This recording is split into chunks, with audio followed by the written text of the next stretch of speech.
Canarias finaliza el verano con la tasa de contagios más alta desde que el coronavirus llegara a nuestras vidas. Los datos son demoledores. Multiplicamos por 7 los casos de Reino Unido. Siguen sin venir turistas y el turismo está en la UCI.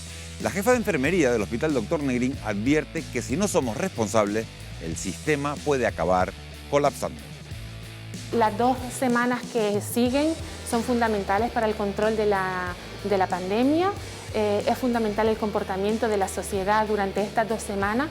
Estamos a tiempo de revertirlo y que el sistema sanitario no colapse, pero es un acto de responsabilidad de cada uno de nosotros. Este es solo uno de los testimonios que les vamos a ofrecer hoy en Fuera de Plano. En unos minutos les contamos también qué probabilidades existen de que con el actual índice de contagios haya vuelta al cole. No se vaya muy lejos, que empezamos en solo 4 minutos y medio.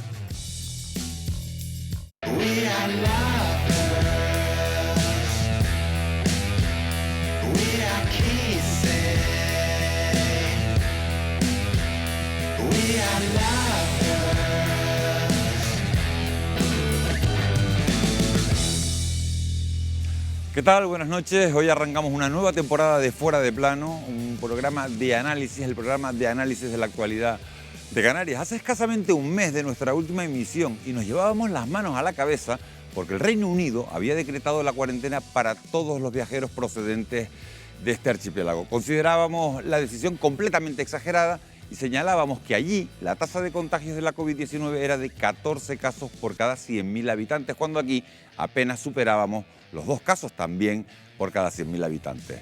Pues bien, un mes después retomamos este programa y nos encontramos con que en Reino Unido esa tasa es de menos de 23 casos, mientras que en Canarias superamos los 175 en las últimas 2 semanas y en las 2 capitales, en 2 capitales muy importantes como Las Palmas de Gran Canaria y Arrecife de Lanzarote, la cifra incluso se dispara por encima de los 500 y los 600 casos por cada 100.000 habitantes respectivamente. Esto ha llevado al Gobierno de Canarias a endurecer esta misma tarde las sanciones por saltarse las normas sanitarias con multas de hasta 600.000 euros en los casos muy graves. Y más cambios, seguimos batiendo récords diarios de contagios y la presión asistencial se ha incrementado hasta el punto de que los colectivos médicos comienzan a pedir con insistencia medidas extraordinarias. ¿Qué ha pasado? ¿Cómo han bastado 30 días para que hayamos pasado de ser un destino seguro a que Alemania incluya a las islas como una zona de riesgo? ¿Cuáles son las claves de este giro en la evolución de la pandemia en el archipiélago? Es lo que vamos a tratar de aclarar durante el programa de hoy y para ello nos acompañan 4 invitados de lujo. Nos acompaña Natacha Sujanani, gerente del Hospital de la Candelaria. Muchas gracias, Natacha, por bienvenida, por acompañarnos. Luis Ortigosa, presidente de la Sociedad Canaria de Pediatría, repite con nosotros. Gracias, Luis, por acompañarnos. También repite Leocadio Martín, que es psicólogo de la Dirección General de Salud Pública del Gobierno de Canarias. Buenas noches, Leocadio. Y nos acompañamos García, jefe del Servicio de Epidemiología del Servicio Canario de la Salud. Buenas noches, bienvenidos los 4. Buenas noches, ¿Esperabas una situación a la vuelta del verano así? No lo esperábamos. Lo lógico, lo razonable, lo sensato era pensar que esta segunda onda pandémica se desarrollara a partir de otoño e invierno, fundamentalmente porque los coronavirus resisten mal, los microorganismos pertenecientes a la familia de los coronavirus resisten mal las temperaturas elevadas. Pero está visto que con este... Sí, porque hemos tenido calor potente. Potente, evidentemente todo lo que era razonable pensar pues no se ha cumplido en relación a este microorganismo. Bueno, pues esta semana buena parte de los canarios han vuelto al trabajo, hemos vuelto al trabajo en 12 días. Si la evolución de los contagios lo permite, abrirán los colegios, pero todo pende en estos momentos de un hilo porque este último mes tenemos los peores datos de contagio desde que se declarara el estado de alarma. Wendy Fuentes, muy buenas noches. Ni en nuestros peores sueños imaginábamos una situación así a la vuelta del verano. ¿Cuál es la situación real a fecha de hoy? Vamos a ver esa situación. Muy buenas noches de nuevo, Miguel Ángel. Arrancamos temporada, pero con esa sensación de continuidad nos fuimos pensando que esta segunda ola de la pandemia llegaría más tarde, o eso nos hicieron pensar, pero lo cierto es que ha vuelto a irrumpir y ha golpeado fuertemente este pasado mes de agosto. Actualizamos datos. Canarias ha vuelto a batir hoy el récord de contagiados. En las últimas 24 horas se han registrado 381 casos. Con esta nueva cifra, las islas se disparan hasta los 4.920 casos activos de COVID-19. Para poder comparar el impacto que está teniendo la pandemia en las islas, nos remitimos a la fecha del 30 de julio. Ese día, el número de contagiados ascendía solo a 128, es decir, en solo un mes los contagiados se han multiplicado por 38. En cuanto a la incidencia de casos, en los últimos 14 días se han registrado más de 175 diagnósticos nuevos por cada 100.000 habitantes. Y volviendo a las comparaciones, hace un mes eran tan solo 2,4 casos. Pero el avance de los contagios alcanza cifras muy preocupantes en municipios concretos. En Arrecife se superan los 627 casos por 100.000 habitantes y en Las Palmas de Gran Canaria los 526. Además, la transmisión del virus también tiene efectos devastadores en lugares poco poblados. Es el caso, por ejemplo, de Valverde, en la Isla del Hierro. Los 34 casos contabilizados en ese municipio en 14 días han disparado su tasa por encima de los 679 casos por cada 100.000 habitantes. Datos preocupantes que también tienen su reflejo en el sistema sanitario. Hoy tenemos hospitalizadas por culpa del coronavirus a 212 personas, de las que 36 están en UCI, mientras que a principios de julio solo 2 pacientes permanecían en los hospitales canarios. ¿Y qué ha sucedido? También preguntarles con los fallecimientos, pues las cifras también son ascendentes. Durante buena parte de junio y todo el mes de julio no hubo muertes por coronavirus en Canarias. Sin embargo, desde el 7 de agosto han fallecido 16 personas, lo que ha situado el número de muertes en 178 desde que se inició la pandemia. En relación a los municipios afectados, al finalizar julio, 72 de los 88 municipios canarios estaban libres de esos casos activos y no había incidencia en la isla de La Palma, La Gomera y El Hierro. Hoy el virus ya ha afectado a todo el archipiélago y el mapa por municipios ha dado un vuelco completo. Ahora son 70 los municipios afectados. ¿Qué es? Nos preguntamos lo que ha ocurrido para que hayamos empeorado en absolutamente todos los parámetros de contagio. Tiene que ver con la situación de inmunidad entre los grupos de edad más jóvenes. Hay un dato contundente. La edad media de los casos ha ido descendiendo desde que finalizó el estado de alarma, hasta el punto de que en el total acumulado el tramo de edad más afectado se sitúa entre los 20 y los 29 años, con 1.585 contagios, y la población entre los 20 y los 39 años reúne casi el 40% de todos los afectados. Sin embargo, las 16 muertes desde agosto siguen concentrándose en los colectivos de mayor edad, al ser los más vulnerables ante el virus. Esta es la radiografía de la situación actual de cómo está afectando esta pandemia en las islas y también estos datos que hemos mostrado en comparación al mes de julio. Miguel Ángel. La verdad es que nadie esperaba una situación, bueno, creo que ahora lo vamos a trasladar a la mesa, una situación así. Esos son los datos, pero como les decía al principio, quedan muchas preguntas por responder. Por ejemplo, ¿por qué este giro de la pandemia en Canarias? ¿Por qué se han disparado los contagios en unas islas y no en otras? Bien, pues para abordar todas estas cuestiones, nadie mejor que un experto en epidemias. Tengo uno sentado a mi izquierda, Amos García. ¿Serías tan amable de explicarnos con Wendy por qué este salto atrás tan importante? Vamos a intentarlo, vamos a intentarlo. Bueno, estas, como decía Miguel Ángel, y otras muchas preguntas que vamos a intentar resolver de la mano de Amos García, jefe de epidemiología del Gobierno de Canarias. Ustedes en casa ya lo han visto, ya lo he dicho, los datos son bastante contundentes. Los contagios se disparan en Canarias y no lo hacen de forma igual en todas las islas. En la primera ola de la pandemia, Tenerife se convierte en el epicentro del virus y ahora, sin embargo, el epicentro del virus se concentra prácticamente en la isla de Gran Canaria. Amos, primera incógnita, si tenemos las normas sanitarias las mismas en todo el archipiélago, los mismos hábitos, las mismas costumbres, ¿cómo es posible que haya tanta diferencia de los datos de contagio de unas islas a otras? Quizás podríamos decir que responde a que en unas islas somos más indisciplinados o más irresponsables que en otras. También podemos citar quizás el factor aleatorio de suerte de estos datos. Siempre las enfermedades transmisibles, en el comportamiento de las enfermedades transmisibles, siempre hay un componente de suerte que hay que tener también sobre la mesa. Pero lo que es evidente es que si hay más casos en una isla es porque hay más contagios. Y está ligado esto sin duda a que el microorganismo ha circulado antes. Así pasó en la primera onda en Tenerife, donde el microorganismo empezó a circular antes y dio lugar, por ejemplo, a un brote importante vinculado a un hotel de Costa de Eje a través de una serie de turistas italianos. El microorganismo circuló antes, por lo tanto se expandió antes el problema y dio lugar a más casos. Esto se ha producido ahora en Gran Canaria. En Gran Canaria el microorganismo ha circulado antes porque a través de los espacios de ocio nocturno se desencadenaron una serie de brotes con muchas personas afectadas que a su vez posteriormente iban afectando a sus familiares, amigos en diferentes reuniones.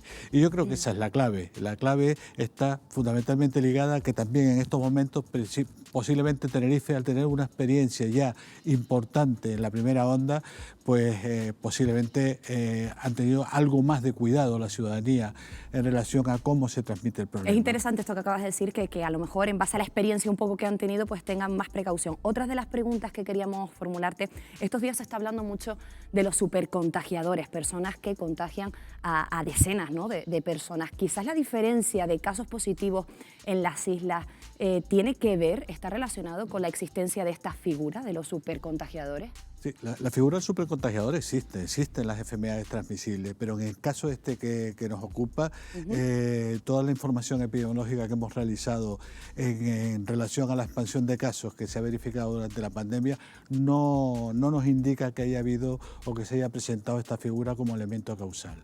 Otro de las razones del aumento de los contagios apuntan, y lo vemos diariamente también en los medios, a los jóvenes.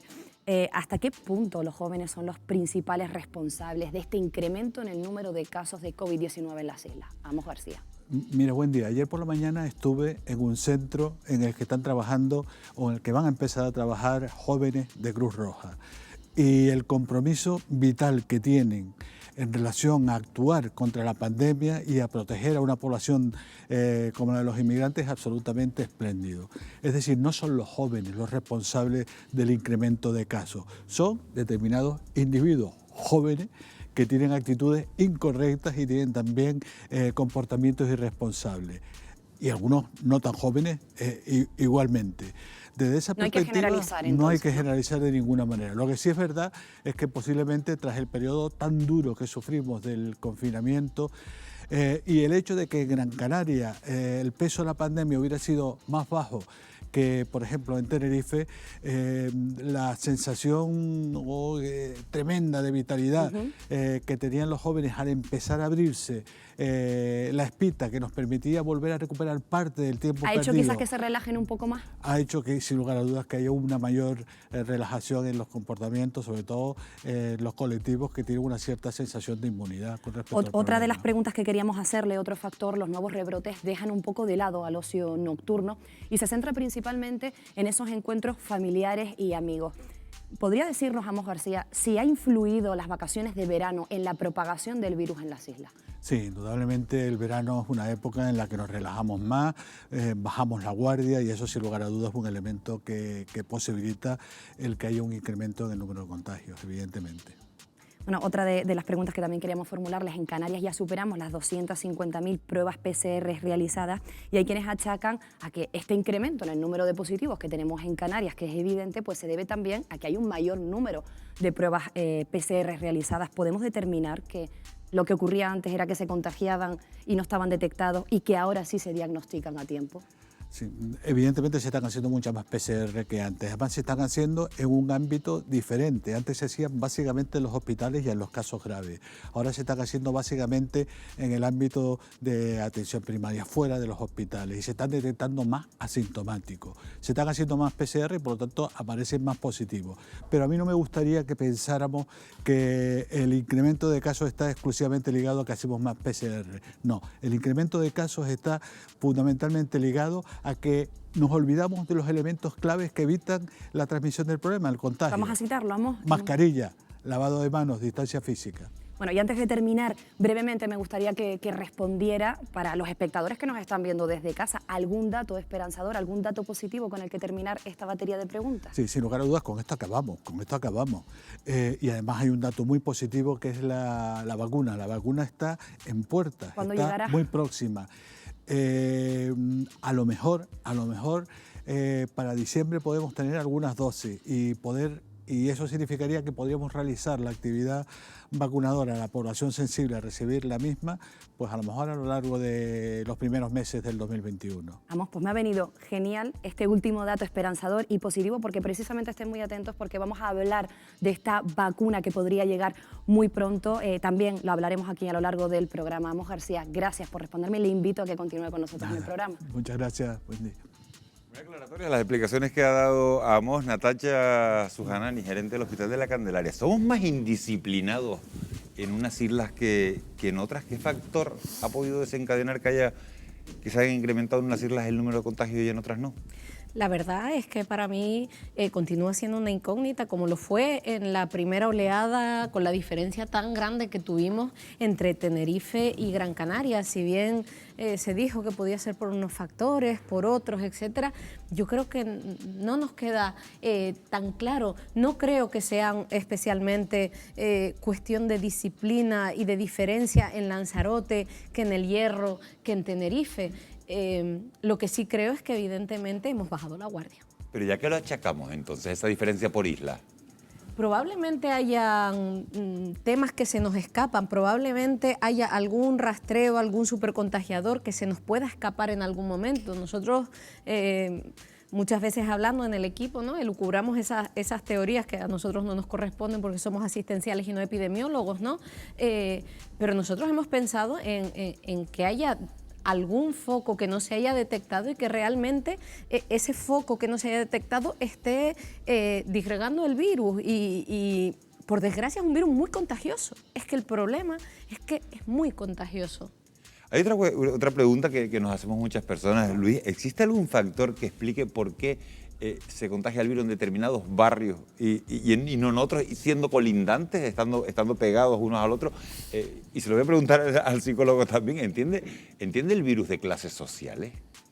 También es una pregunta compleja, pero puede ser y es muy difícil de responder si es de clases sociales, porque realmente decimos que los virus no responden a clases sociales. Los virus viajan en avión, viajan rápidamente de China a Europa en menos de 24 horas, pero de repente yo creo que lo ha comentado muy bien, es decir, ha habido un relajamiento después del día 21 de junio de estar confinados y mucha población, de repente mucha población de esos barrios, de ciertos grupos de jóvenes. Me encanta, Amos, lo que acabas de decir, porque estamos criminalizando a los jóvenes y había no que criminalizar, sino de decir que hay determinados grupos de jóvenes y de no tan jóvenes. En este caso, evidentemente, son jóvenes porque son la mayoría de los que están infectándose y de repente en esos barrios pues ha habido un mayor relajamiento, ha habido mayores botellones, ha habido mayores salidas nocturnas y sobre todo no ha habido ninguna protección. No han usado mascarillas no han usado distancia social y de esa forma el contagio ha sido muy rápido. Pues yo estoy totalmente de acuerdo. Yo creo que aparte de los comportamientos, que me gusta mucho, que ya hablemos de comportamientos, porque son comportamientos de riesgo, igual que en la pandemia del SIDA, lo sabemos todos. O sea, claro, lo que pasa es que es verdad que los que hacen algunos comportamientos de riesgo son más los jóvenes. Por otro lado, yo me atrevo también a poner algo aquí encima de la mesa, entre las diferencias que puede concurrir entre Las Palmas de Gran Canaria y, paradójicamente, la cierta semejanza que ocurre con la Laguna, que no ocurre con Santa Cruz. Y es, diría, casi el ámbito más turístico y de salida y de movimiento que pueda tener. Y después, por otro lado, vamos, no sé si tú coincides conmigo, el hecho de que muchas personas no hayan salido de vacaciones también se ha propiciado que existan todavía más contactos familiares, y eso que a lo mejor incluso lo veíamos en el confinamiento, la gente lo que tenía era ganas de verse con sus familiares, y eso puede haber sido facilitado después de ese, vamos, ya lo hemos curado, que pensamos todos a partir de junio. No sé si es lo que sí, tú piensas. No, estoy de acuerdo. Si me permite, sí quería añadir una variable social al problema. Es verdad que los virus no entienden de clases sociales. Pero se lo preguntábamos porque a lo mejor Las Palmas de Gran Canaria es una de las ciudades ahora mismo con más índice de contagio, pero por barrios, no todos los barrios tienen el mismo índice de contagio, por eso lo preguntaba. Los barrios, para hacer un inciso, los barrios con mayor índice de contagio son los barrios en Las Palmas de Gran Canaria, en la capital, con un mayor nivel social. Son barrios como el centro, la Minilla, la zona de Ciudad Jardín, es decir, que es curioso. en ese aspecto. Perdón por interrumpir. Sí, pero el peso fundamental lo están teniendo la isleta, el Puerto, Guanarteme, que son barrios populares.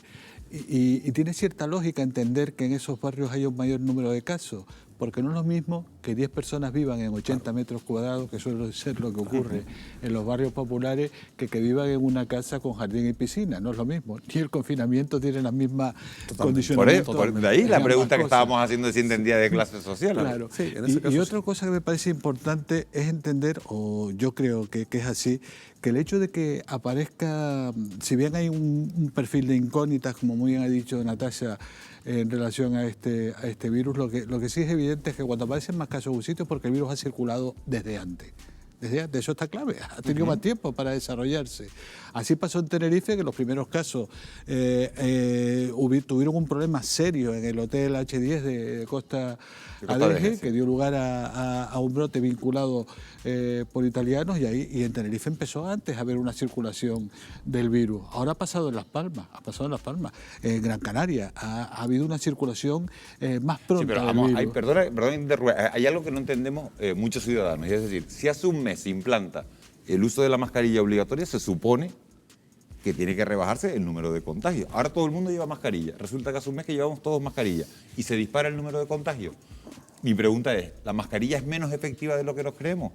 No, lo que es menos efectivo es no ponerse la mascarilla, que es lo que realmente ha Claro, pasado pero la gente se está en los poniendo la ámbitos de mascarilla, porque yo contagio. salgo a la calle y veo a mucha Yo gente. creo con respecto, perdón, a lo que sí. comentaba antes Leo, que hablaba del comportamiento social y además hablabas de la epidemia del virus, del VIH, ¿no? Sí. Quizá nos estamos perdiendo en los factores que hicieron que el VIH se convirtiera en una pandemia y que los contactos a nivel íntimo siguen ocurriendo. Obviamente. Y por ahí a lo mejor no estamos incidiendo lo suficiente y quizá ese tipo de contactos son los que en algunos casos pueden hacer que el virus se esté propagando. Igual tendríamos que hacer también prevención basada en ese aspecto, ¿no? Yo creo que no podemos dejar esa parte atrás porque además vivimos en la sociedad que vivimos y tenemos el carácter que tenemos, ¿no? Entonces yo creo que eso no debe olvidarse Natalia, también, tampoco como estoy de ocurrió en la acuerdo. epidemia Con del respecto a esto VIH. yo creo que es importante porque ya lo hemos comentado alguna vez,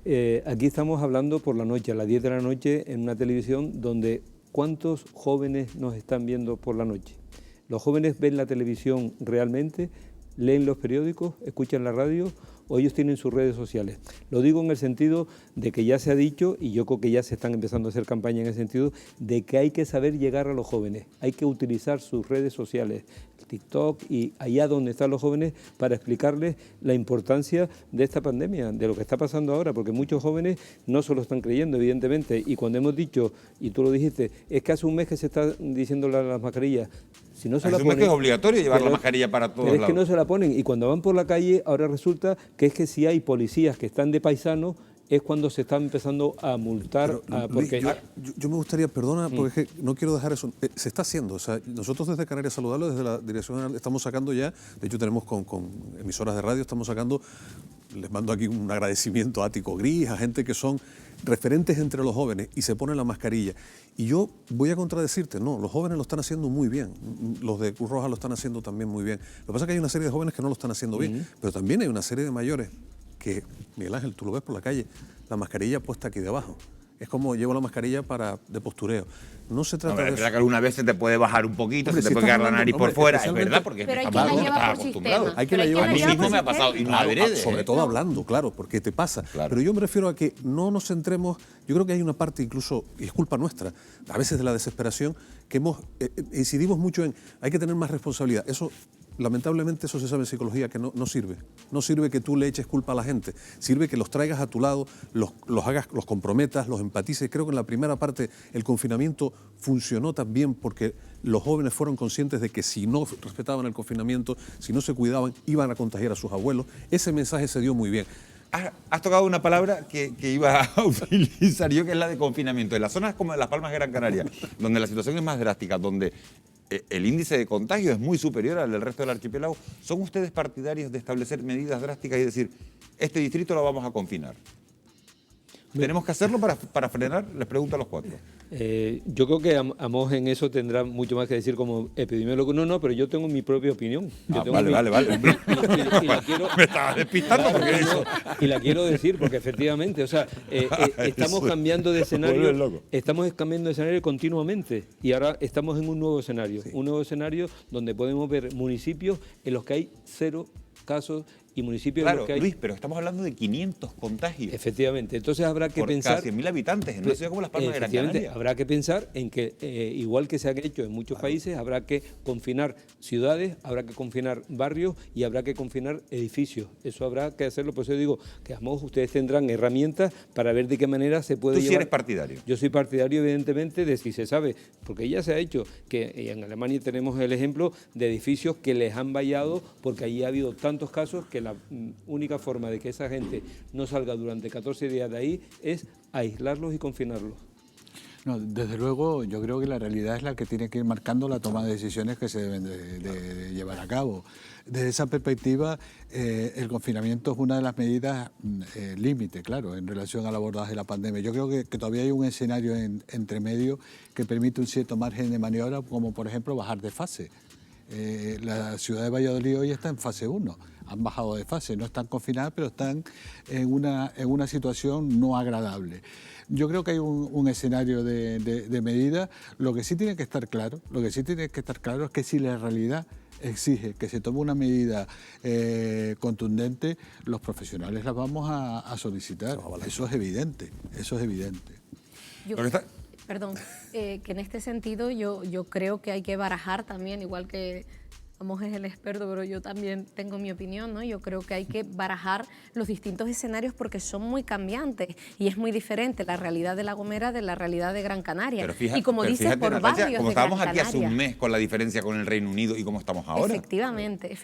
Entonces yo creo que hay que tomar medidas cuando haya que tomarlas, sobre todo y ahí hablo de la parte que más me compete a mí, por la presión que vivimos después en el sistema sanitario. Es decir, vivimos una situación que fue terrible, yo la recuerdo así, terrible, en marzo y abril en los hospitales. En el Hospital Nuestra Señora de la Candelaria lo pasamos francamente mal. Y es verdad que tenemos también que amoldar la situación a lo que el sistema sanitario puede realmente asumir. Es que vamos a hablar de eso, porque precisamente de la evolución ascendente de la pandemia, esa evolución ascendente está afectando a nuestra sanidad y a los profesionales de atención primaria que están alertando de que el coronavirus vuelve a mermar su capacidad para tratar otras dolencias. Con retrasos en las consultas, con incremento de pacientes por cada facultativo y toda una cadena de incidencias, la sanidad canaria se sitúa en un momento bastante delicado. Lo vamos a ver en el siguiente reportaje. El coronavirus golpea con fuerza a Canarias. La curva de contagio se dispara en el archipiélago, poniendo en jaque a los servicios sanitarios. Las islas de Gran Canaria y Lanzarote están siendo las más afectadas. El número de pacientes que ha precisado ingreso se ha incrementado a un ritmo muy acelerado en las últimas semanas y el Hospital Universitario Insular Materno-Infantil acoge a varios de estos pacientes. La realidad es complicada, porque el sistema sanitario viene cansado de la ola de marzo. Estamos en un periodo complejo en el que, evidentemente, como todo el mundo, hay gente de vacaciones y esto supone mayor carga de trabajo para los que estamos. ¿Con qué recursos o herramientas se cuenta actualmente en el Hospital Insular para combatir esta segunda oleada de la COVID-19? Pues mira, ahora mismo en recursos materiales tenemos 130 camas habilitadas para admitir pacientes con enfermedad COVID-19. Tenemos habilitadas 16 camas críticas, tenemos zonas de reanimación que no hemos usado todavía y tenemos ventiladores suficientes como para poder hacer una asistencia sin ningún problema. En el Hospital Dr. Negrín, también en Gran Canaria, se vive una realidad más delicada al presentar una tasa de ocupación de pacientes COVID que supera la media nacional, lo que ha hecho saltar las alarmas. Actualmente el porcentaje de ocupación de las camas del Hospital Dr. Negrín es de un 15%. Nosotros somos los primeros sorprendidos, nos esperábamos este repunte en la época de otoño-invierno.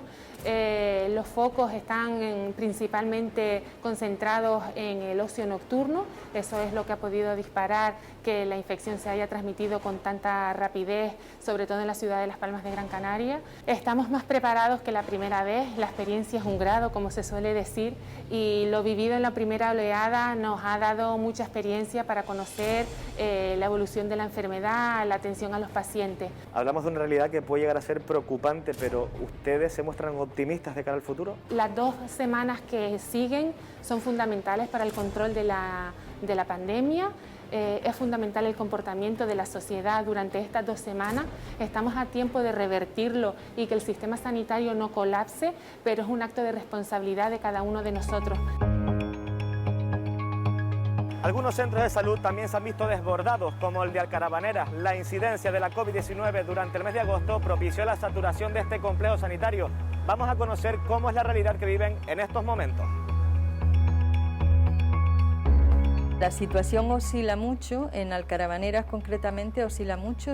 Durante agosto tuvimos 125 casos por 100.000 habitantes y hay semanas que vemos que estas cifras se elevan de una manera que no logramos entender. Coincide en el tiempo con un momento en el que el personal del centro de salud habitualmente se encuentra de vacaciones. Este año además se ha incentivado que nos fuéramos en verano para estar disponibles en los meses de otoño e invierno, que es cuando entendemos que se va a complicar más la situación, y las bajas laborales que han provocado esta sobrecarga laboral. Virginia, ¿y los ciudadanos, la población, cómo podría contribuir para minimizar el impacto de esta segunda oleada del COVID en centros de salud como este? Y la población ahora mismo lo único que tiene que hacer es respetar las directrices que se dan desde el gobierno central o desde el gobierno local y mantenerse lo más aislado posible. A este llamamiento también se suman los médicos de los principales hospitales de Gran Canaria, que instan a la población a dosificar las urgencias haciendo un uso responsable del servicio. Si la gente no se comporta, si no tenemos responsabilidad individual, si no nos concienciamos de que de forma colectiva tenemos que trabajar para parar las cadenas de contagio, llegará un momento en que nos colapsemos.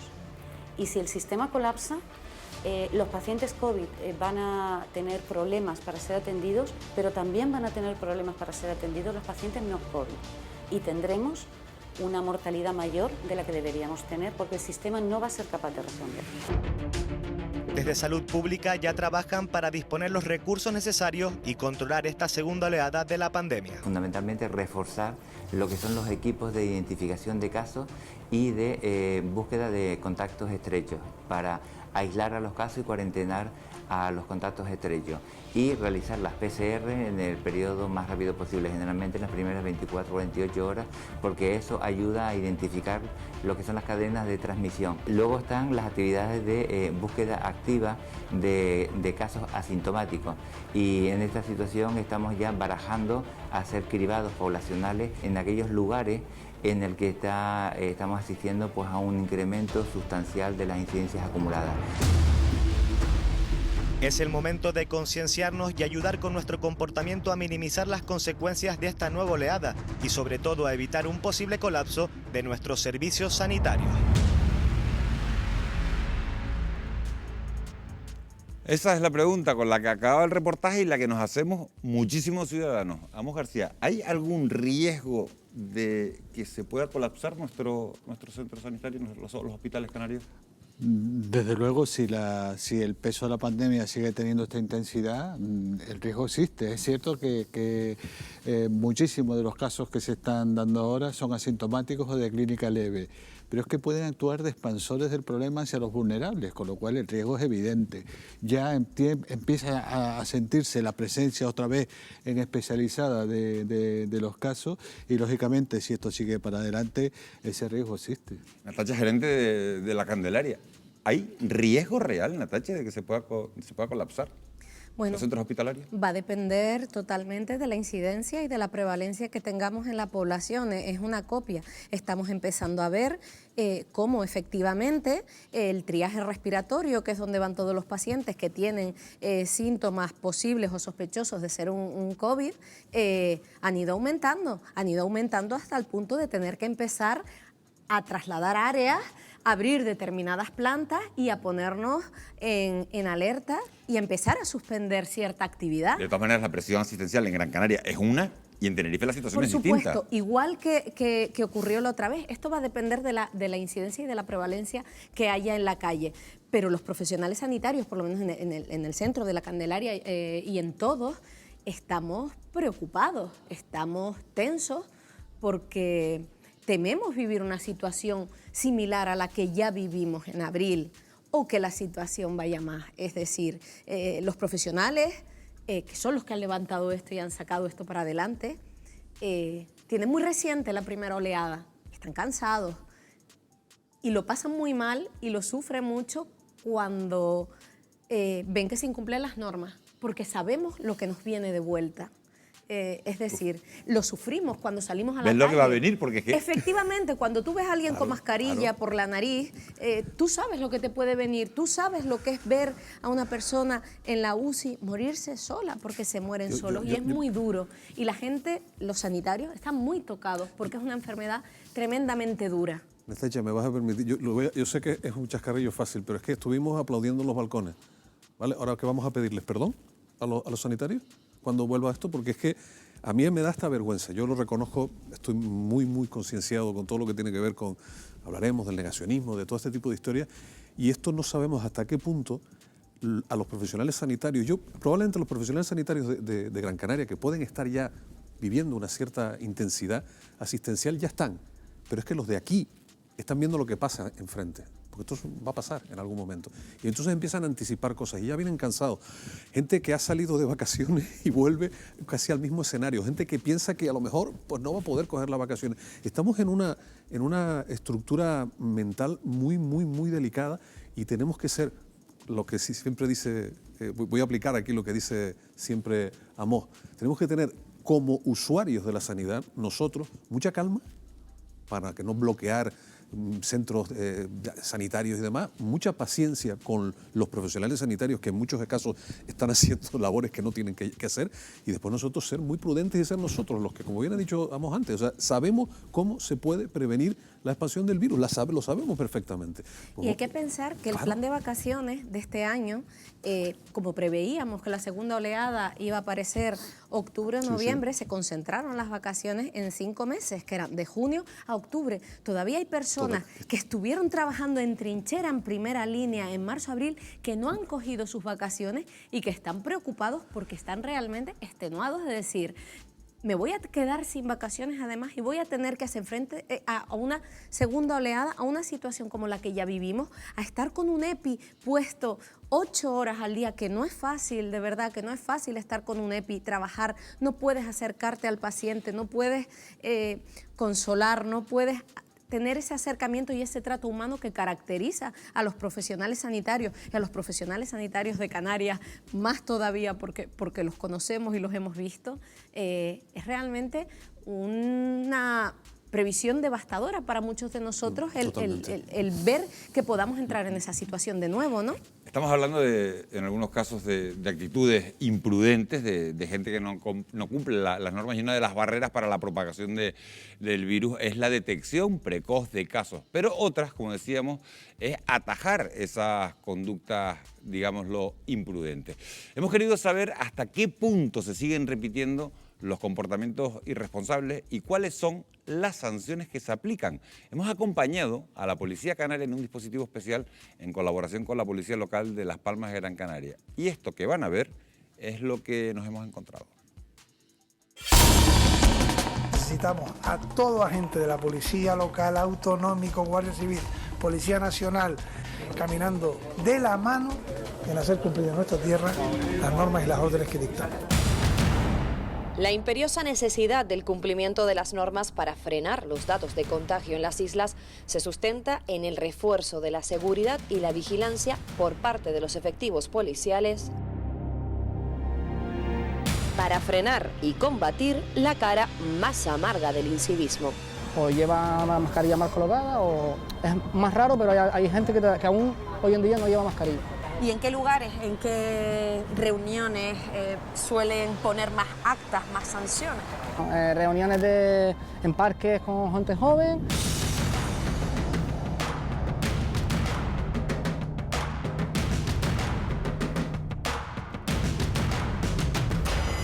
El incumplimiento trae sanciones que van desde los 100 euros por no ponerse la mascarilla hasta los 3.000 euros si la autoridad sanitaria considera que es una falta leve, hasta los 60.000 las graves y hasta los 600.000 los muy graves. Los incumplidores, esa pequeña minoría de incumplidores, tienen que saber que están siendo vigilados por la policía local y por todos los cuerpos policiales y que sus incumplimientos traen consecuencias. El primero y más grave son los enfermos y las víctimas. El segundo, el caos económico, la catástrofe económica que está generando el coronavirus fruto de esos incumplimientos. Y el tercero, una sanción para ellos. El exhaustivo control en las zonas más transitadas para los cuerpos y fuerzas de seguridad supone una tarea diaria. Hoy acudimos con la Policía Canaria en coordinación con la Policía Local de Las Palmas de Gran Canaria a un operativo especial de vigilancia. ¿Cuál va a ser el foco de este operativo? Hacer acto de presencia en todo el entorno comercial y de ocio y de restauración y comprobar que se cumplen todas las normativas en cuanto a lo que es el interior de los locales, en cuanto al aforo, en cuanto a las condiciones higiénico-sanitarias que se deben cumplir en ellos. ¿Tienen más presión en Las Palmas de Gran Canaria tras estos datos de contagio que siguen poniéndonos los pelos de punta? Bueno, más que presión, lo que tenemos es una responsabilidad. Una curiosidad, ¿cuántas multas pueden llegar a poner al día por el incumplimiento de las medidas anti-COVID? No tengo datos ahora en la mano, pero bueno. ¿Son muchas? Son muchas, son muchas. Si vemos alguna infracción, pues levantamos acta, ¿de acuerdo? Pues cuando quieran, si estamos preparados, comenzamos el servicio. ¿Mantiene distancia de seguridad? ¿Sí lo tiene? Sí, pero no tiene las flechas y demás. No tiene las flechas. ¿Los clientes hacen uso de la mascarilla? Sí, sí, exceptuando los que están comiendo y tomando. En un día normal, como el de hoy, en 3 semanas, ¿se ponen muchas sanciones por no cumplir con la normativa? Bueno, hay días y días. Hoy durante la mañana pues hemos hecho 2 actas, ayer hicimos 3, y hay días que no se hace ninguna. Estamos realizando comprobaciones de medidas sanitarias contra el COVID-19. Indicar el uso de mascarilla obligatorio. El tema del gel también tiene que estar en la entrada. Si no estás consumiendo, vale. Gracias.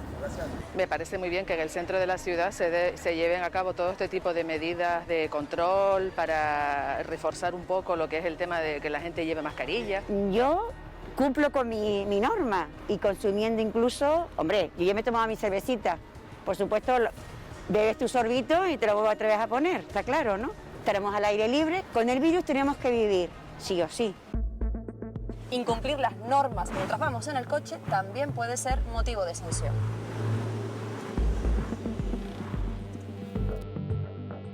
El conductor y el pasajero sin mascarilla. Los efectivos policiales continúan haciendo un llamamiento a la responsabilidad, a la colaboración ciudadana y reiteran la necesidad de extremar la autoprotección. ¿En qué se basan ustedes? ¿En qué criterios? ¿Para parar algunos de los vehículos? Los compañeros que están en el filtro observan a las personas que o no llevan mascarilla o la llevan mal colocada. Eso es lo que estamos observando ahora mismo, que es la infracción más común en este Sobre tipo. todo por personas que no conviven. Evidentemente, si conviven juntas estaban exentos, pero si son personas que no conviven juntas deben de llevar la mascarilla y bien colocada. ¿De cuánto sería la sanción? En principio está establecida en 100 euros. ¿Son convivientes? ¿Es su hijo? ¿Vive en el mismo domicilio? Déjeme el DNI para comprobarlo. Si permite conducir, tengan en cuenta que el uso de la mascarilla es obligatorio y cada vez que estamos en la vía pública y si no son convivientes tienen que llevarte toda la mascarilla. Para confirmar que sean convivientes, normalmente nos fijamos en el domicilio que figura en el DNI. Pues esta es la situación que nos encontramos en la calle y lo que se pregunta mucha gente es si, Leocadio, por ejemplo, había que endurecer, había que tener esa mano dura que se está aplicando ahora desde el principio de la desescalada. ¿Llegan tarde las Yo creo medidas? que, como bien dijo el presidente, no podemos ponerle a todo el mundo al lado un policía. No puede ser. Teníamos que haber tenido mucho más respeto. Y es verdad, vuelvo a repetir, nosotros teníamos que haber incidido todavía mucho más en lo que es la responsabilidad y la forma de hacerlo. La forma, vamos, es todo lo que es calcular que llegó un tiempo en que lo que estábamos intentando era que las personas cambiaran de comportamiento. Y eso es lo que es la pandemia, hay que cambiar de comportamiento.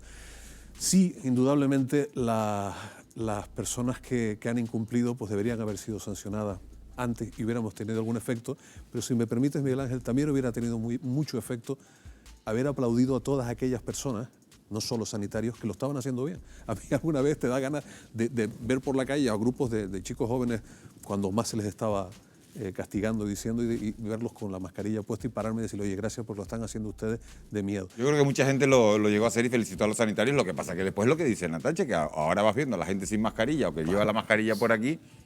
La mejor forma de felicitarnos o de reconocer el trabajo de los sanitarios de Canarias es no tener que volver a aplaudirnos. O sea, sí. No queremos ser héroes. No ¿Eres partidaria de endurecer las sanciones?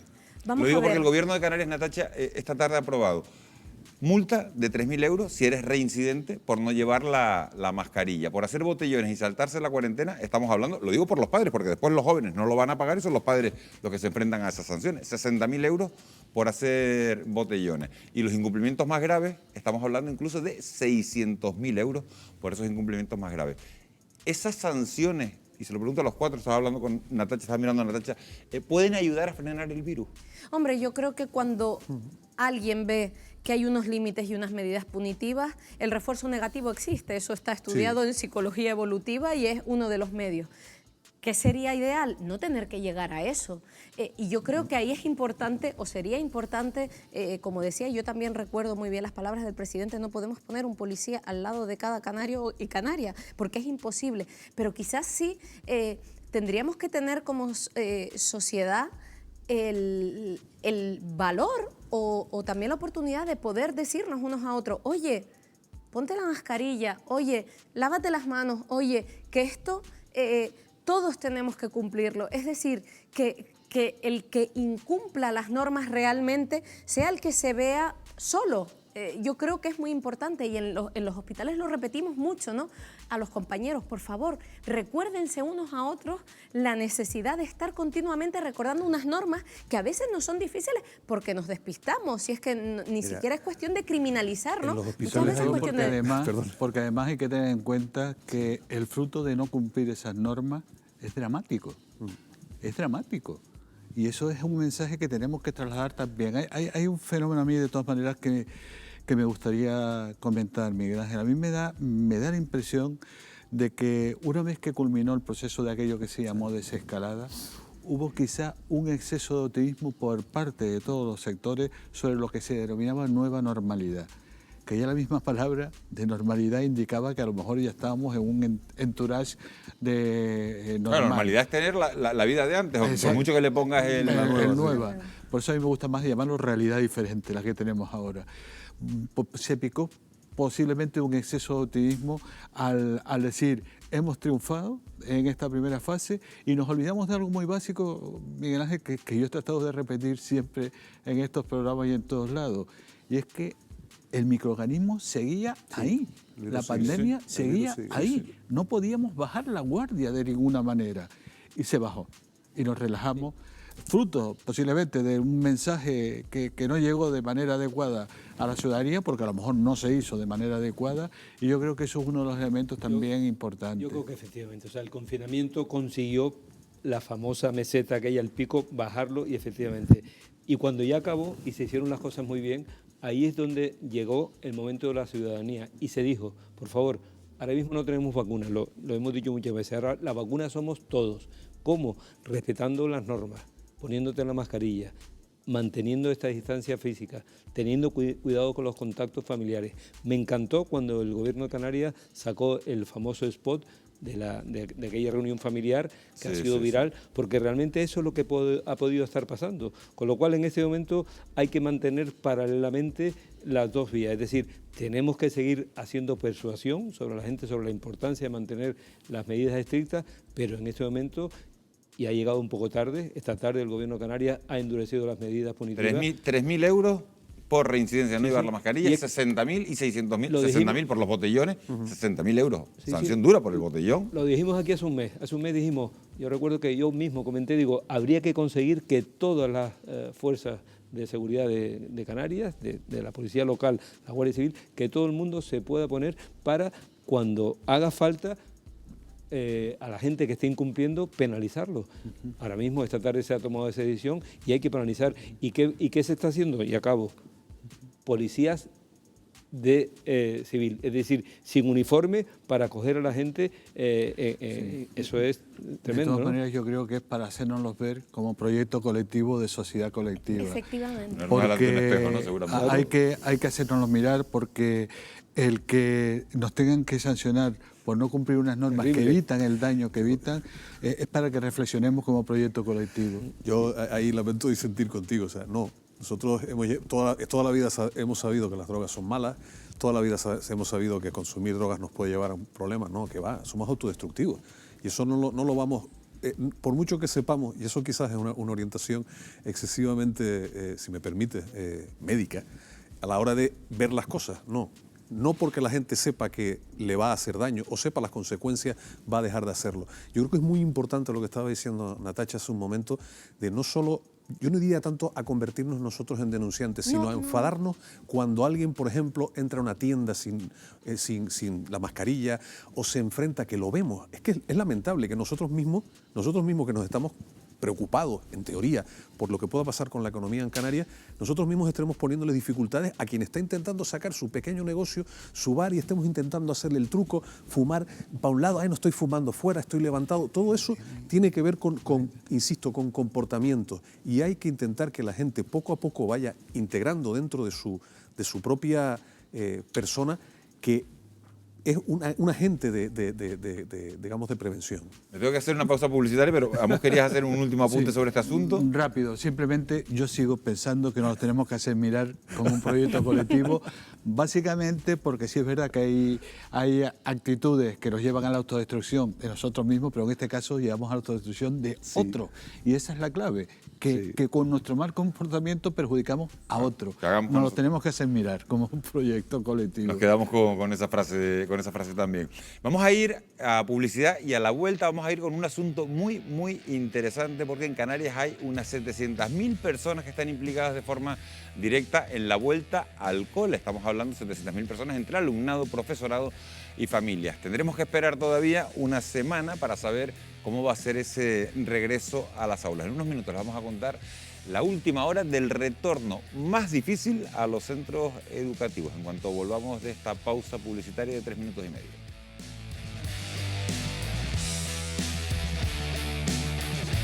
We are lovers.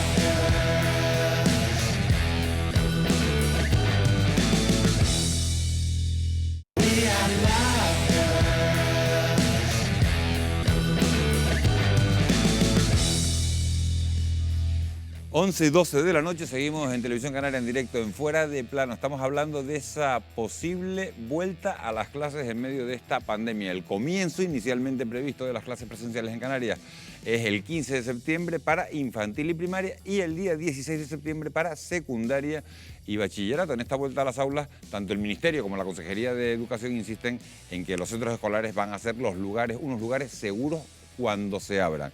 Unas afirmaciones que se realizan con un ojo puesto, eso sí, en la evolución de la pandemia. En las islas, el importante crecimiento de contagios llevó a la consejera de Educación a afirmar que en Gran Canaria, Lanzarote y El Hierro no se podrían abrir los centros con una incidencia tan alta. El día 10 tenemos Consejo de Gobierno y en función de cómo esté la pandemia, el índice de contagio, se tomará la decisión de no abrir las clases presenciales. Si mañana tú me tocara abrir las clases, hoy, le puedo decir algo, hoy mismo, la isla de Gran Canaria, Lanzarote y El Hierro no abre, porque el índice, la recomendación que dan los científicos es que con ese índice no se puede abrir una clase. Lo acaban de oír, el Gobierno de Canarias local ha anunciado que va a esperar hasta el 10 de septiembre para decidir si abre las clases o no abre las clases, si los niños pueden ir al colegio o no pueden ir al colegio. Es una una improvisación? ¿Es una medida prudente? No, es ciencia, es ciencia. Estamos aprendiendo, como bien dice siempre mi querido compañero, estamos aprendiendo con esto y es ciencia. Yo sí me gustaría destacar y dejarlo aquí claro, y con un cierto tono de duro, los centros escolares, los equipos directivos de los centros escolares están trabajando durante todo el mes de agosto para que los centros sean lo más tranquilos, lo más seguros. Han cambiado, hay centros que le han dado la vuelta completamente, que los niños van a llegar y van a encontrarse con un centro casi diferente, buscando lo que les recomendamos, aireación, ventanas, circuitos para un lado y para otro. Y sí, claro que sí, los centros van a ser seguros, independientemente de, como bien dice la consejera, pues puede haber indicaciones epidemiológicas que digamos, oye, vamos a aconsejar que esto no se abra hasta que baje un poquito la incidencia. En esta mesa está sentado uno de los mejores pediatras de este país, se llama Luis Ortigosa, es el presidente de la Sociedad de Pediatría. Miraba para otro lado. Luis, los niños de 6 años, es que es un lujo tenerlo aquí hablando de niños y de pediatras, ¿los niños de 6 años pueden llevar la mascarilla todo el día? Bueno, la verdad es que es un tema complejo la vuelta a los colegios. Y yo te respondo ahora a la mascarilla, pero yo creo que tú lo has definido muy bien. Es decir, se ha estado trabajando durante todo el verano para hacer unos protocolos por parte del Ministerio, por parte de la Consejería, para que la vuelta a los centros escolares sean lo más seguras, necesarias y estar allí, no estar en casa con un ordenador.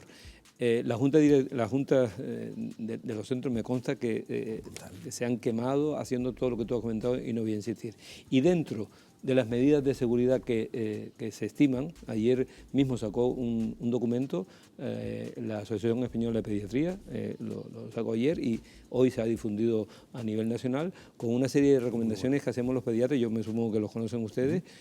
Bueno, y básicamente, la verdad que es un documento bastante denso, pero ahí se habla de que cuáles son las medidas. Y Amos continuamente lo repite y todos lo decimos, hay que utilizar mascarillas. Fíjense ustedes que la mascarilla para un niño... Pero un niño de 6 años aguanta todo el día. Es a lo que yo iba. Y una persona de 20 años aguanta todo el día la mascarilla. Antes decíamos, mientras estamos esperando, que hay cirujanos que han estado 12 horas operando con una mascarilla puesta. Entonces, las personas mayores, los jóvenes, deben saber que las mascarillas hay que utilizarlas porque es una de las herramientas que tenemos ahora mismo para frenar la transmisión comunitaria del virus.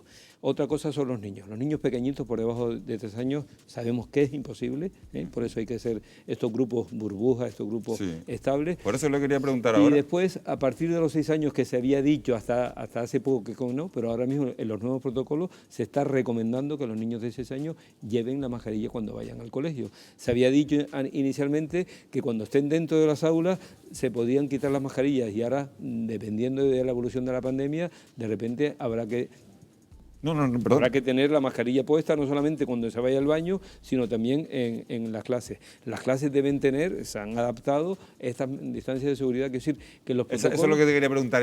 ¿Qué piensas, Luis, sobre ese distanciamiento de 1,5 metros de los grupos burbuja o que se hayan contratado o se quieran contratar a 2.500 docentes para rebajar la ratio de profesor por alumno? Claro, y yo a favor de los docentes, es una pena tener que haber llegado a una pandemia para bajar esta ratio y desgraciadamente desde el año 2008 hasta ahora se han hecho unos recortes tan terribles en sanidad, en educación y en investigación que así nos ha cogido esta pandemia. Ahora mismo esperemos que este gobierno y los gobiernos que vengan mimen a la sanidad, a la educación y a la investigación, pues para evitar el desastre en el que nos hemos encontrado. Ojalá y se puedan contratar 2.000 profesores y ojalá la ratio, no en pandemia, sino en situaciones normales, sean adecuadas para tener unas clases adecuadas con...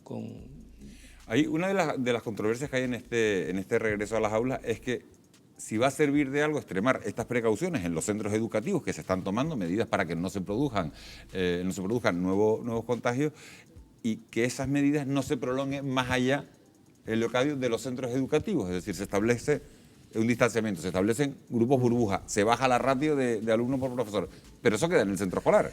Mira, hay una cosa curiosa con esto, que Luis, me imagino que también la habrá Lo digo pensado. porque después los niños van al parque y juegan. Sí, pero es que hay una cosa importante. No estamos contando con que los niños, y a partir de 6 años, van a ser también unos magníficos preventivistas. porque ya nos pasó con el tabaco. Con el tabaco en su momento, los que consiguieron que mucha gente dejara de fumar fueron los niños que miraban a papá y a mamá, pero tú fumas. Entonces vamos a contar con ellos también, sí se va a extender. Y además estamos teniendo datos, vamos, es verdad que está ocurriendo. ¿Tú crees de verdad que un niño le dice a otro, sepárate 1,5 metros? Un niño Sí, no, estoy un niño de 6 años, sí. Estoy y al padre y a la convencida madre, de que que me pregunta papá. los niños de esa edad son tremendamente normativos, Sí. son flexibles y son amoldables, tienen una capacidad de adaptación en la que los adultos, yo creo que debemos sorprendernos. Yo creo que han sido ciudadanos ejemplares y están siendo ciudadanos ejemplares. Verás a jóvenes, verás a adultos, verás a personas mayores bajarse y quitarse de la mascarilla. No veremos a niños quitarse la mascarilla. No veremos a niños, sí que en un momento dado se pueden despistar, pero yo quiero resaltar el papel y la capacidad de adaptación que tienen los niños y cuánto tenemos que aprender. Yo creo que van a interiorizar las normas perfectamente y mucho mejor. Ya que las han nosotros. interiorizado. O sea, Totalmente. nosotros estamos viendo las consultas, yo estoy viendo esta tarde he tenido consulta con 8 niños y los niños, y niños pequeños, recuerdo una niña de 4 años esta tarde con su mascarilla de que llegó a la consulta hasta que salió, la mascarilla puesta perfectamente, y apoyo totalmente todo lo que tú has dicho, porque es que es así. Es decir, Vamos a confiar en estamos ellos. diciendo cosas de los niños que no son ciertas. Los Y de niños hecho, van a corregir a los adultos, eso- corrigen a No los van a- abuelos. Oye, yo no digo que no No, sean los ciertas, digo que me niños sorprende los niños que un niño le corrigen diga a a los otro, oye, abuelos. sepárate 1,5 metros, es lo que yo y ya digo. acabo, quizás sea también un buen momento para que los colegios, los centros escolares sirvan para algo que es importante, no solamente para transmitir conocimientos en ciencias, sino para los temas de educación para la salud, y muchas veces ese feedback, esa vuelta, tú lo acabas de decir, esa vuelta del niño que llega al colegio diciendo qué hay que comer, qué significa comer saludable, ¿aún fumas? Hay que lavarse los dientes, todo ese tipo de cosas, muchas veces son los niños los que lo llevan a muchas casas. Una pregunta rapidita. Para los padres que están preparando la mochilita para que el niño vaya al colegio, ¿qué mascarilla le ponemos para estar 6 horas? ¿La quirúrgica? No, oye, que no es ninguna... Para estar 6 horas, si hemos dicho que las mascarillas hay que cambiarlas cada 4 horas, yo creo que hay un montón de padres que están preocupados. Oiga, ¿y con qué mascarilla mando yo a mi hijo al colegio? Vamos, ¿con la quirúrgica, con la de tela, con cuál? Desde luego con las que están O recomendadas. con 3 mascarillas, es decir, no sé con cuántas mascarillas se manda un niño al Por colegio. las que están recomendadas por las autoridades sanitarias, que son las higiénicas y las quirúrgicas. Yo, si me permite, quería ampliar un tema que me parece importante en esto de la escolarización de los niños, si me lo permite, Sí, Miguel sí, Ángel. claro. Vamos a ver, va a ser complejo, evidentemente que va a ser complejo, pero ¿qué no es complejo en el contexto de una pandemia? ¿Qué es lo que no puede ser complejo y puede ser meridianamente claro en el contexto de una pandemia que nos está sorprendiendo cada vez más? Y lo que sí me parece absolutamente importante es que ese regreso a las aulas se tiene que hacer en las condiciones más adecuadas. Pero creo que conviene que reflexionemos sobre el hecho de que no podemos permitir que otra generación se pierda un año de escolarización y un año Eso parece que de todo el mundo socialización. lo tiene claro. La No semana se que puede viene, perder. que puede que estés aquí otra vez. Vamos a ver cómo acaba el programa hoy. Que puede que estés aquí otra vez, que hay muchas papeletas. Vamos a seguir hablando del tema escolar porque es el día 10 de septiembre cuando se va a tomar la decisión y se va a saber si se vuelve a las aulas o no. La vuelta al colegio es un tema que preocupa y del que vamos a seguir hablando, como digo, el próximo jueves, que es cuando se va a decidir sobre la presencialidad o no en las clases. Y mientras tanto, en lo que sí parece que hay avances cada vez más prometedores es en el desarrollo de lo que todos estamos esperando, de la vacuna. La Organización Mundial de la Salud tiene contabilizado en torno a 176 posibles candidatas. De ellas, 8 ya están haciendo pruebas en amplios grupos de población. El ministro de Sanidad, Salvador Illa, ha llegado a pronosticar que si todo va bien, en España podríamos tener las primeras dosis de la vacuna a finales de diciembre. Y esta misma tarde hemos conocido que la Unión Europea espera tener en noviembre la primera vacuna contra el coronavirus. Se trataría de la que se está desarrollando en Oxford. Sería algo inminente. ¿Es factible tener una vacuna efectiva en tan poco tiempo? Sí, es perfectamente factible. El hecho de que se acelere el proceso por el que aparece en escena una vacuna no significa que no se respeten escrupulosamente los requisitos que debe tener este proceso para garantizar la eficacia, seguridad y efectividad.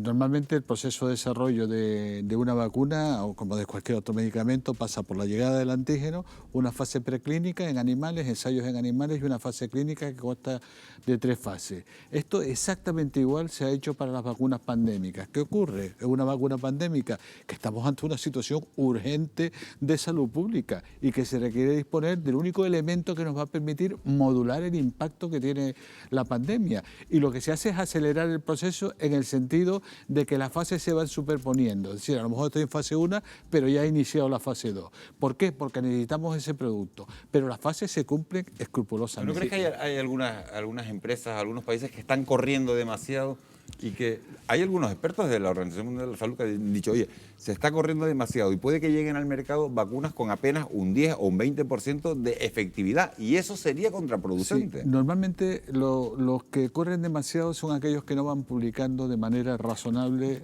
sus avances en los papers científicos. Esos son los que corren demasiado. Mira, el otro día yo me quedé bastante sorprendido cuando veo a Putin saliendo diciendo, ya tengo mi vacuna.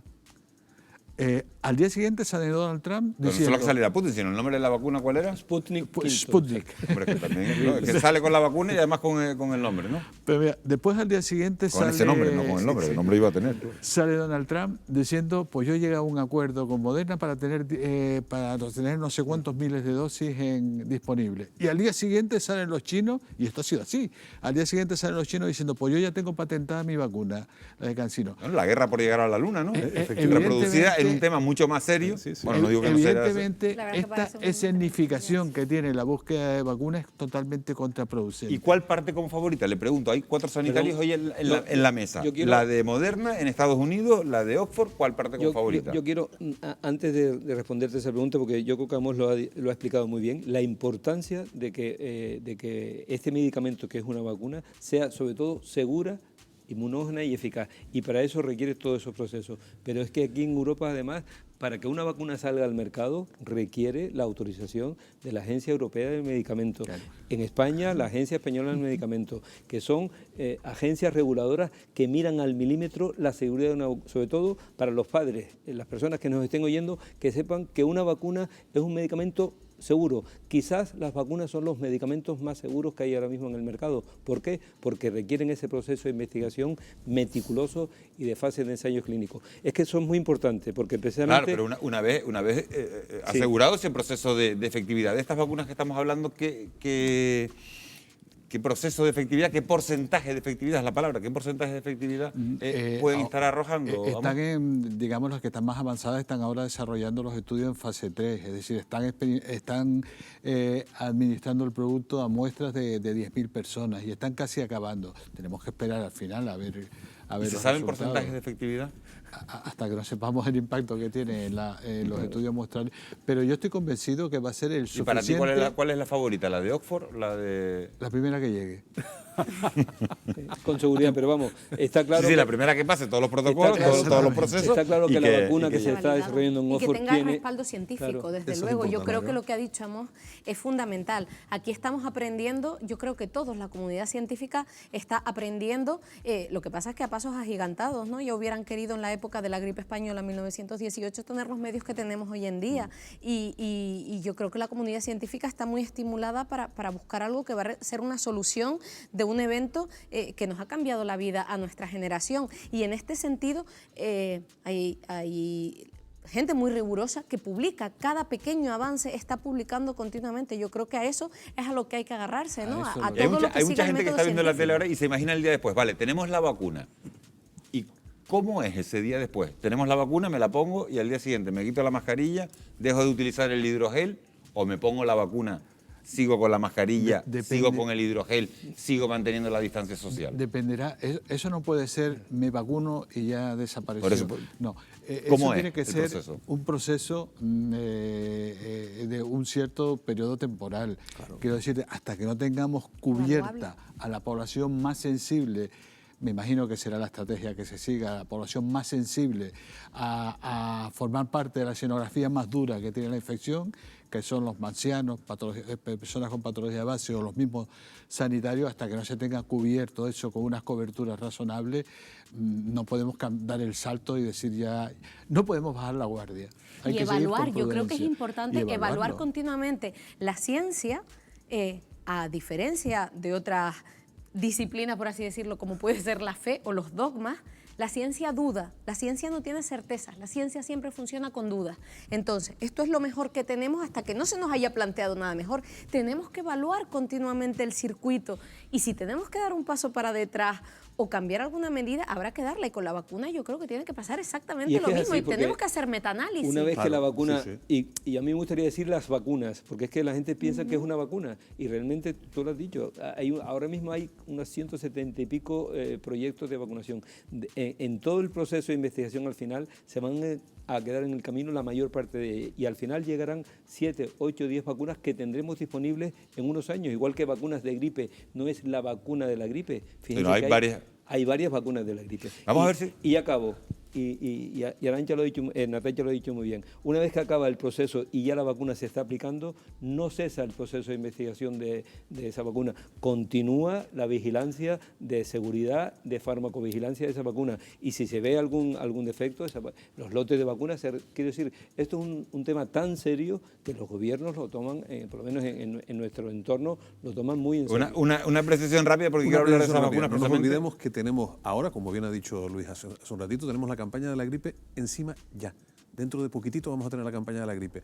No nos olvidemos de eso, por favor, porque no estamos esperando por la vacuna del coronavirus. Y la gente se va a olvidar de que hay que vacunarse. Y es muy importante. Estamos hablando de la vacuna contra la COVID-19 y entre las investigaciones que se están realizando en todo el mundo para obtener vacunas también se encuentran algunos proyectos españoles. Estábamos hablando del de Oxford, el de Estados Unidos, pero hay proyectos españoles. Y entre ellos se desarrollan algunos en centros del Consejo Superior de Investigaciones Científicas. María Mercedes Jiménez es una de sus investigadoras. Mercedes Jiménez, científica del Centro Superior de Investigaciones Científicas, muchas gracias por atender la llamada de Fuera de Plano de la Televisión Canaria. Actualmente tenemos en torno a una docena de proyectos de vacunas en España. ¿En qué punto se encuentran ahora mismo los trabajos? Hola, encantada de estar con vosotros. Estos proyectos se encuentran en distintas fases, pero en España fundamentalmente en fase preclínica. Eso quiere decir que se están testando en animales, fundamentalmente ratones, para probar si realmente son eficaces y son seguras. Esa fase preclínica en la que todavía están estas vacunas desarrolladas en España tiene otra fase antes de empezar con los ensayos en humanos, que es en monos. Con ese horizonte temporal estaríamos hablando de que el comienzo de la experimentación con humanos nos llevaría posiblemente a finales de 2021. La investigación primero en monos puede tardar unos 2-3 meses en dar resultados y si eso es positivo, si son seguras, eficaces y previenen contra la enfermedad, porque a los monos se les expone a la enfermedad para ver si efectivamente esa vacunación es efectiva, pasamos al desarrollo en humanos. Ese desarrollo de fases, que tiene 3 mínimo, tienen que ser concienzudamente preparadas entre individuos sanos, voluntarios. Todo eso lleva efectivamente su tiempo y se puede considerar que pueden tardar efectivamente 1 año mínimo. En esa última fase se encuentran ya cerca de una treintena de proyectos en todo el mundo. ¿Por qué es necesario que sigan adelante otros proyectos que están en un momento más embrionario? Bueno, porque la seguridad de una vacuna y la eficacia no es al 100%. La seguridad sí, pero la eficacia no. No todas las vacunas van a ser eficaces al 100%, no todas las vacunas se van a poder utilizar probablemente en todos los segmentos distintos de la población. Esta enfermedad ya sabemos que, actúa de manera diferente según la edad, según el sistema inmunitario de cada individuo. Entonces es importante que haya muchos proyectos con distintas tecnologías porque no todas van a funcionar igual. Otro de los aspectos a tener en cuenta son las diferentes mutaciones que pueden producirse del virus. ¿Una única vacuna protegería contra esas mutaciones o sería necesario un calendario permanente como sucede con la gripe? Sí, en eso los especialistas en coronavirus, que son virus que afectan mayoritariamente a animales, nos avisan que este virus no está cambiando demasiado, pero puede cambiar. puede mutar, al igual que, por ejemplo, el de la gripe, como has mencionado. Ese desarrollo en las distintas fases también contempla ese posible variación o mutación del virus, con lo cual cualquier metodología diferente puede adaptarse mejor o peor a esos cambios. Una vacuna que esté dirigida a un sitio muy concreto contra el virus, pues si ese sitio concreto cambia, a lo mejor esa vacuna deja de ser tan eficaz. Y sin embargo, una vacuna que esté dirigida al completo del virus, a la estructura total, puede que se adapte mejor a esos cambios y pueda seguir siendo efectiva. El último paso sería el de la producción. ¿Tiene España un tejido productivo que permita fabricar todas las dosis de vacunas que serían necesarias? Bueno, efectivamente ha salido en la prensa recientemente que empresas españolas ya han sido contactadas por consorcios internacionales, americanos o ingleses, para poder producir en España. España también dijéramos que tiene un fuerte músculo industrial en la producción de vacunas veterinarias para las enfermedades de animales, y esas empresas se han comprometido a adaptar esa producción de vacunas para animales para la producción de vacunas contra COVID. Volviendo al corto plazo, el ministro Illa aseguraba recientemente que en torno al mes de diciembre se podrían disponer ya de las primeras dosis de vacunas en España. ¿Es fiable una vacuna obtenida en un tiempo récord? Bueno, lo primero que tenemos que pensar es que las autoridades sanitarias internacionales, la OMS, la Agencia Europea y también la Agencia Española del Medicamento no van a autorizar vacunas que no estén comprobadas su seguridad eficientemente. O sea, de eso podemos estar seguros. Mercedes Jiménez, científica del Centro Superior de Investigaciones Científicas, muchísimas gracias y buenas noches. Gracias a vosotros, encantada. Bueno, pues eso es una tranquilidad, que no vayan a autorizar vacunas que no estén controladas. ¿Confían ustedes, Natalia, que podamos tener pronto una vacuna española? Bueno, como ha dicho la compañera, a la que hay que agradecer la labor tremenda que está haciendo en un país que, como también decía el doctor Ortigosa, últimamente no apostaba mucho por la investigación, con lo cual tiene que tener su carga detrás. Pues este proceso puede durar todavía un tiempo, pero yo confío en el enorme talento que tienen los investigadores españoles. Vamos. ¿Esta pregunta era para ti? Sí, talento. Evidentemente hay mucho talento en nuestro país. El problema es que investigar en España es llorar. Es llorar.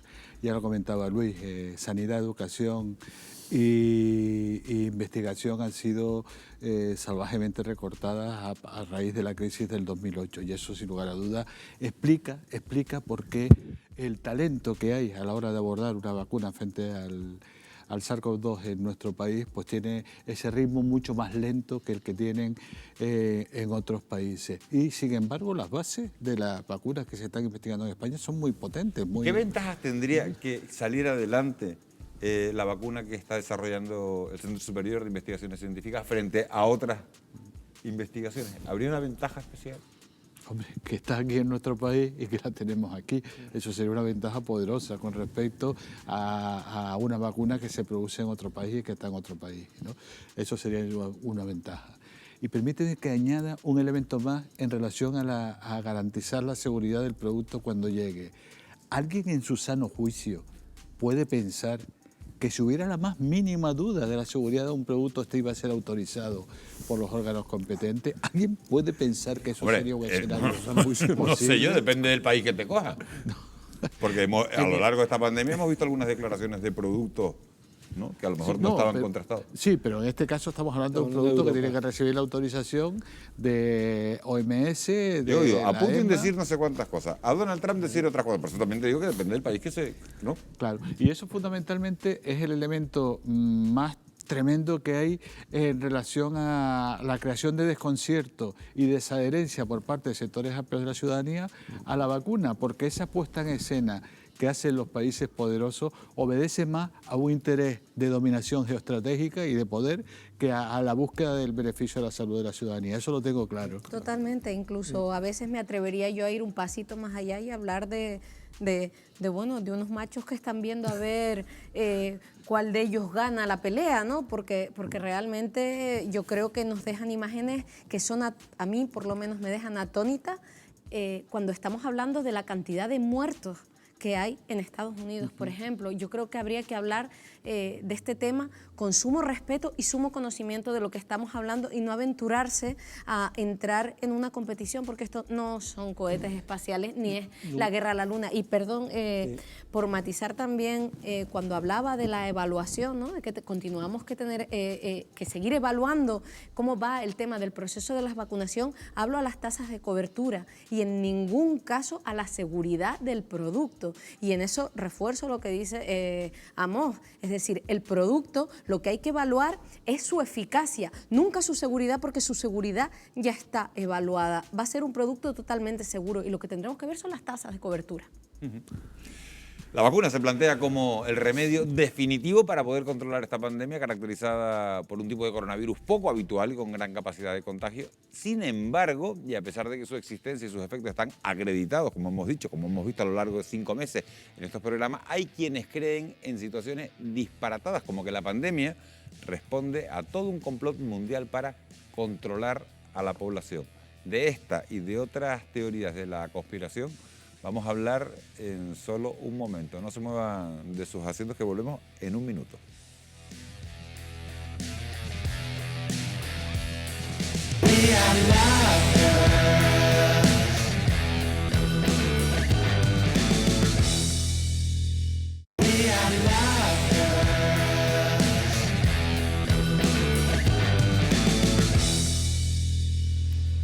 Seguimos en directo hablando ahora de esos negacionistas. La mayoría de la población es consciente de la importancia de mantener las medidas de seguridad para tratar de controlar la pandemia de la COVID. Sin embargo, desde hace varias semanas, un reducido pero ruidoso grupo de personas defiende teorías disparatadas que llegan a negar la existencia del coronavirus utilizando las redes sociales para falsear datos e inventar absurdas conjeturas. Una irresponsabilidad que además fomenta el incumplimiento de las normas sanitarias, lo que daría como resultado un incremento de los contagios, hospitalización e incluso más muertes. Para combatir estas teorías carentes no solo de base científica, sino de toda lógica, hemos hablado con el psicólogo Ramón Nogueras. Él es autor del libro ¿Por qué creemos en mierda? Ramón Nogueras, psicólogo, autor del libro ¿Por qué creemos en mierda? Gracias por atendernos. La idea de la que parte para este libro es que muchas personas tienen cierta tendencia natural y obsesiva por creer en historias disparatadas, aunque eso no significa que estén locas. Exactamente, es que además es una de las cosas que yo creo que es muy importante, es despatologizar este fenómeno. Creer en mierda es humano, y todos creemos en mierda en mayor o menor medida, porque esto tiene que ver con cómo procesamos la información, cómo trabajamos y cómo tratamos nuestras propias creencias, que las tratamos como algo que hay que defender y atesorar, y luego el hecho de que nuestra percepción del mundo pues es imperfecta. Entonces, todos somos así, no es patológico, no es tan loco. Esta gente que cree que el virus, que la vacuna de Bill Gates que va a implantar un chip, esa gente no está loca. La gente que cree que las vacunas causan autismo no es tan loco. Y de hecho, además, otra cosa que hay que entender para relacionarse con ellos, tienen una intención tan buena como la nuestra. Los antivacunas, horriblemente equivocados como están, quieren lo mejor para su hijo. Y tenemos que tener eso presente, porque atacarles no va a convencerle, nunca, en ningún caso. Ramón, ¿cuál es el objetivo de las personas que tratan de propagar ciertos bulos o teorías negacionistas? ¿Qué función pretenden conseguir con sus relatos? El pensamiento conspiranoico tiene una función, toda conducta tiene una función, toda conducta la ejecutamos por algo. Entonces, la función del pensamiento conspiranoico es múltiple. Para empezar, obtenemos una sensación de seguridad, dado que percibimos que controlamos mejor nuestro entorno. Además, también tenemos la sensación de pertenecer a un grupo privilegiado, a los que entienden la verdad, no como la masa borrega ahí sin duchar, que son títeres del gobierno. Yo sé la verdad. Pero por otro lado, fíjate que estos grupos son tremendamente proselitistas. ¿Por qué? Pues porque, como el psicólogo Robert Cialdini explica, a la hora de persuadir, uno de los principios más importantes que hay en persuasión es la prueba social. Esto es, cuanta más gente cree lo mismo que yo, más seguro me siento de mi creencia.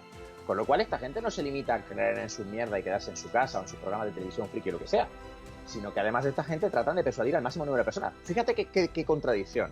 Muchas personas critican que las redes sociales se han convertido en un vehículo de desinformación e incluso en una fábrica de bulos. ¿Cuál es la responsabilidad en todo esto? ¿Estamos peor informados ahora que antes?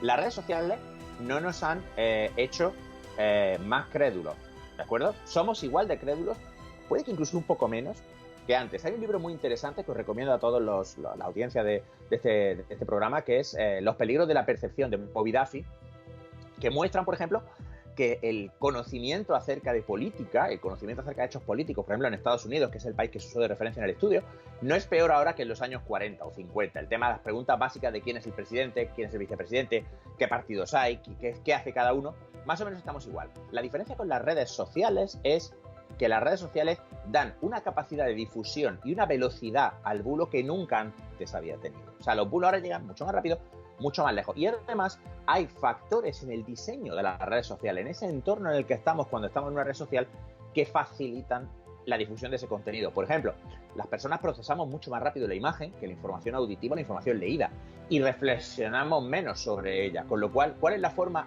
lógica de transmisión del bulo? El meme. El meme, la imagen con una captura que, ¡pum!, entra. Si ya concuerda con nuestras creencias, nos la tragamos sin agua y la damos por válida. Compartir es súper fácil. Si yo quiero compartir un bulo, la fricción de esta conducta, el coste de llevar a cabo esta conducta es mínimo, es 2 golpes con el pulgar. Lo que sí está claro es que la pandemia, como cualquier otra situación de crisis global, es un caldo de cultivo para este tipo de ideas, ¿no? Exactamente, claro. Tú piensas además que en épocas de incertidumbre, pues las personas tendemos a buscar explicaciones simples, explicaciones que ya vayan en línea con lo que nosotros creemos. Se buscan los cabezas de turco que uno ya estaba dispuesto a buscar. Claro, tú lo único que sabes es que tú estás encerrado en tu casa, que hay una enfermedad que la puedes pillar, no se sabe bien cómo. Porque como además no entendemos el progreso y el proceso científico, no entendemos que el que un científico diga un día una cosa y al siguiente diga otra porque ha aparecido una evidencia nueva o porque se han encontrado unos datos nuevos, es el proceso normal de la ciencia. La ciencia avanza así, avanza diciendo esto es así y esto es así. Y ahí los medios tienen gran parte de culpa, porque esta información al minuto de cada pequeño progreso lo que hace es dar una enorme sensación de confusión al público. ¿Crees que es posible reconducir a los negacionistas y teóricos de la conspiración en una situación como la actual? A la gente que está súper convencida no se la puede llevar. Ya está, no pierdas el tiempo. A la gente que está medio convencida o a la gente que no está decidida, que no tiene una opinión formada claramente, ahí es donde tenemos que incidir. El tío que cree que tiene que llevar un sombrero de aluminio porque si no le van a controlar con satélite y con microchips implantados y toda esta mierda, dalo por perdido, porque esa persona ha invertido tanto, tanta energía, tanto tiempo, le ha costado tanto mantener esa creencia que esa persona se deja matar antes que abandonarla. Y además el problema con el coronavirus en concreto es que en un gran porcentaje de casos los contagios son asintomáticos o discurre con síntomas de poca gravedad, con lo cual eso pues también puede reforzar la creencia de la gente que dice, ves, claro, porque lo que no se ve es la UCI. Nosotros tenemos que orientar nuestro discurso a la gente que no está convencida, no al que ya está convencido. Al que está convencido ese está perdido ya. Ramón, muchísimas gracias por atendernos. Buenas noches. Al del sombrero, decía Ramón, al del sombrero de aluminio, lo que a veces darlo por perdido porque ha invertido tanto. Mucho tiempo. Pero, ¿qué opinión te merecen estos colectivos que manipulan, engañan, inventan teorías conspirativas? Y sobre todo, más que qué opinión te merecen, que me interesa saberlo es cómo se combaten. Eres psicólogo. Si me permite, como nosotros no estamos para dar opinión, sino para manifestar lo que ha dicho Ramón ahora, que me parece muy bien señalado, incluso el título del libro, aquí hay una cuestión importante. Las personas que creen esto lo están haciendo en la mayoría, las personas, porque detrás de esto hay grupos también, hay grupos que están manipulando esta idea políticamente, económicamente, lo que fuera, pero las personas hay que intentar desagregar aquellas que podamos llegar a convencer de otra cosa y no ir contra todas por haber estado en la manifestación, porque a lo mejor resulta que nuestra amiga o vecina está en la manifestación porque tiene miedo, porque se lo dijo a la otra. A lo mejor podemos llegar a eso y, por otro lado, tener y ser muy conscientes de que lo que está haciendo, y esto sí es quizás ya algo basado sobre todo en la psicología social, estas personas o estos grupos negacionistas están consiguiendo meter a todas estas personas que creen en que no existe el COVID o que no está preparado para matarnos o cualquier cosa de este estilo, en un problema tremendamente peor. Porque si los quieren sacar de la incertidumbre contándoles esto... Pero eres psicólogo, ¿se les puede convencer? ¿Hay terapia para ellos? Para decir...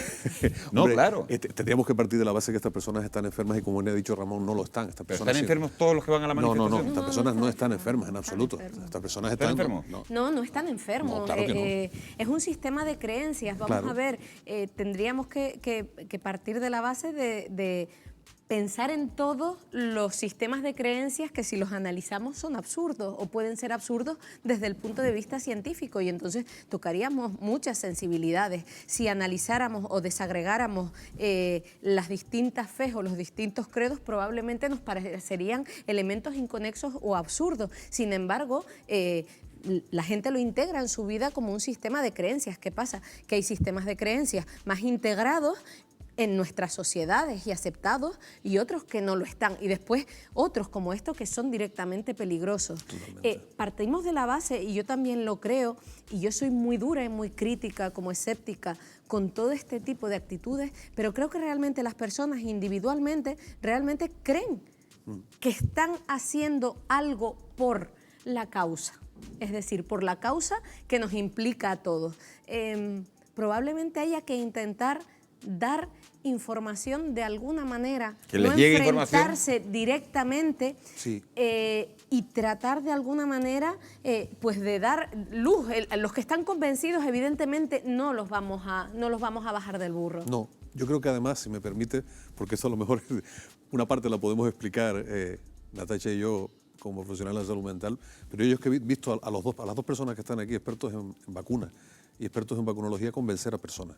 Y esto es importante que lo tengamos. Cuando se habla con las personas, Luis lo he visto hacer, lo he visto... Claro, pero estamos hablando de los que van a estas manifestaciones, pero yo les pregunto, y les pregunto a los cuatro y a las dos personas que son expertas en esta materia, ¿hasta qué punto puede influir, Luis, que un dirigente como Donald Trump diga que inyectarse lejía puede ayudar a combatir el coronavirus, o que un personaje, vamos, como Bolsonaro, se dé baños de multitudes sin mascarilla en mitad de una extensión de la pandemia brutal en esos países, tanto en Estados Unidos como en el resto de Sudamérica? Al día siguiente de decir Donald Trump eso, murieron 100 personas porque se inyectaron lejía o tomaron lejía.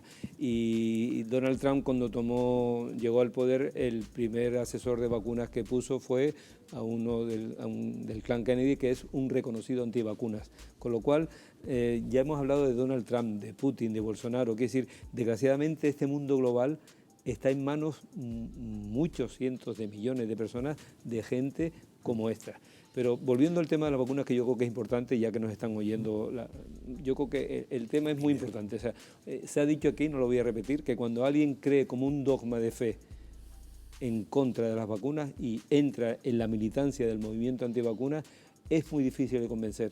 Afortunadamente en Canarias y en España el 95% de los padres vacunan a sus hijos porque creen en el sistema público de salud, y si el gobierno cree que tiene un calendario público de vacunas a administrar, debe ser bueno. Ya, pero ¿sabes lo que pasa, Luis? Es que sorprende que hay algunos activistas de este tipo de movimientos negacionistas que son profesionales cualificados. No estamos hablando de alguien sin estudio, estamos hablando de microbiólogos, estamos hablando de médicos, estamos hablando... No. Espérate, te explico, no. Son profesionales no cualificados. Bueno, con una titulación, cualificado. Mira, unos profesionales que su discurso son incapaces de haberlo unos vertebrado. Que están acreditados como microbiólogos, que están acreditados como... Sí, pero quiero decirte, como no están cualificados porque su discurso no son capaces de vertebrarlo como hay que vertebrar las cosas, en un ambiente científico, en lo que es una publicación que le dé respaldo a eso que están planteando en función de un estudio riguroso. Eso no se da. Por lo tanto, eso no es cualificación y eso inhabilita... En cuestión de un minuto voy a tratar de explicar lo que pasó, por qué no hemos erradicado el sarampión, que estaba en fase, en puertas de erradicar hace 10 años, y por qué estamos ahora con estos brotes de sarampión.